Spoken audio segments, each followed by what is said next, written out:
మా హస్బెండ్ బర్త్డేకి అయితే కేక్ అనేది రప్పించి చిన్నగా అయితే సెలబ్రేట్ చేసుకుంటున్నాము.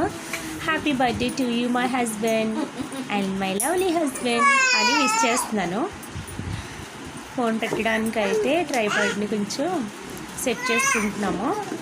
ఏదో సింపుల్గా అయితే ఇలాగ బర్త్డేని సెలబ్రేట్ చేసుకున్నామండి. ఆయనకి ఇలాంటివి ఇష్టం ఉండవు, అయినా నేను ఫోర్స్ చేయడం వల్ల కేక్ అనేది తీసుకొచ్చారు. మా విఘ్నేష్ మా హస్బెండ్ కలిసి కేక్ అనేది కట్ చేశారండి. పక్కన ఉన్నది మా పిన్ని గారు, మా ఆంటీ, మేము ముగ్గురమే ఉన్నాము. ఇంకా మా బుడ్డగాడు ఇలాగైతే సెలబ్రేట్ చేసుకుంటున్నాము. వాడైతే కింద ఆడుకుంటున్నాడు, తనకు తెలియదు కదా ఇలాంటివన్నీ. ఇంకా కొంచెం పెద్ద అయ్యాక వీళ్ళే ఇంకా కేక్ కట్ చేయడానికి ముందుంటారు. ఇప్పుడైతే పాపం చిన్నవాడు కనుక తనకు తెలియదు. తన బర్త్డే కేక్ని కూడా మేమే కట్ చేసాము. ఇప్పుడు వాళ్ళ డాడీ బర్త్డేని తను సెలబ్రేట్ చేస్తున్నాడు. హ్యాపీ బర్త్డే టు యూ అని విష్ చేస్తున్నాను పక్కన మా పిన్ని గారు కూడా విష్ చేస్తున్నారు.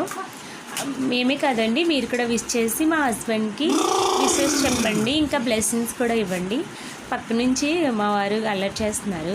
తను కూడా ఈరోజు మరి బర్త్డే బాబు కదా, చిన్న బాబు కదా, అందుకని అల్లరి చేస్తున్నారు.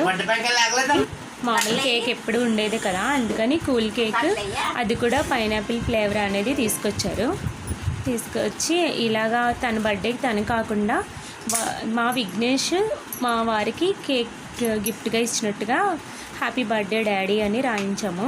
ఎందుకండి ఇప్పుడైతే ఇద్దరు కేక్ కట్ చేస్తున్నారు. నాకు చాలా హ్యాపీగా అనిపించింది.